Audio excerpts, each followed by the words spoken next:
भगवान श्री कृष्ण कहते हैं, प्रकृति से उत्पन्न तीनों गुणों द्वारा परवश होकर मनुष्य कर्म करता है। वो क्षण मात्र भी कर्म किए बिना नहीं रह सकता, गुण उससे करा लेते हैं। तीनों गुण मनुष्य को देवता से कीट पर्यंत शरीरों में ही बांधते हैं। जब तक प्रकृति और प्रकृति से उत्पन्न गुण जीवित हैं, तब तक कुरु लगा रहेगा। अतः जन्म मृत्यु वाला क्षेत्र, विकारों वाला क्षेत्र कुरुक्षेत्र है, और परम धर्म परमात्मा में प्रवेश दिलाने वाली पुण्यमयी प्रवृत्तियों का क्षेत्र धर्म क्षेत्र है। पुरातत्वविद पंजाब में काशी प्रयाग के मध्य तथा अनेकानेक स्थलों पर कुरुक्षेत्र की शोध में लगे हैं, किंतु गीताकार ने स्वयं बताया है कि जिस क्षेत्र में यह युद्ध हुआ वो कहां है। इदम शरीरम कौन्तेय क्षेत्र मित्य भिधीयते। अर्जुन, ये शरीर ही क्षेत्र है, और जो इसको जानता है, इसका पार पा लेता है, वो क्षेत्रज्ञ है।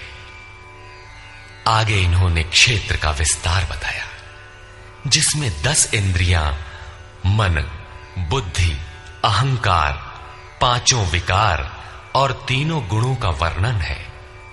शरीर ही क्षेत्र है, एक अखाड़ा है। इसमें लड़ने वाली प्रवृत्तियां 2 हैं, दैवी संपद और आसुरी संपद। पांडु की संतान और धृतराष्ट्र की संतान सजातीय और विजातीय प्रवृत्तियां। अनुभवी महापुरुष की शरण जाने पर इन दोनों प्रवृत्तियों में संघर्ष का सूत्रपात होता है। ये क्षेत्र क्षेत्रज्ञ का संघर्ष है, और यही वास्तविक युद्ध है। विश्व युद्धों से इतिहास भरा पड़ा है, किंतु उनमें जीतने वालों को भी शाश्वत विजय नहीं मिलती। ये तो आपसी बदले हैं। प्रकृति का सर्वथा शमन करके प्रकृति से परे की सत्ता का दिग्दर्शन करना और उसमें प्रवेश पाना ही वास्तविक विजय है। यही एक ऐसी विजय है जिसके पीछे हार नहीं है।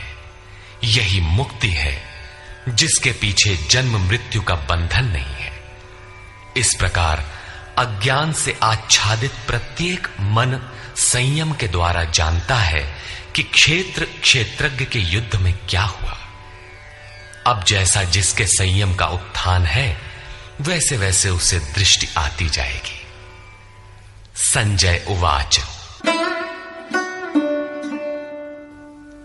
दृष्ट्वा तु पाण्डवानीकम् व्यूढम् दुर्योधनस्तदा आचार्यमुपसंगम्य राजा वचनमब्रवीत्। उस समय राजा दुर्योधन ने व्यूह रचना युक्त पांडवों की सेना को देखकर द्रोणाचार्य के पास जाकर ये वचन कहा। द्वैत के आचरण ही द्रोणाचार्य हैं। जब जानकारी हो जाती है कि हम परमात्मा से अलग हो गए हैं, वहां उसकी प्राप्ति के लिए तड़प पैदा हो जाती है। तभी हम गुरु की तलाश में निकलते हैं। दोनों प्रवृत्तियों के बीच यही प्राथमिक गुरु है। यद्यपि बाद के सद्गुरु योगेश्वर श्री कृष्ण होंगे, जो योग की स्थिति वाले होंगे।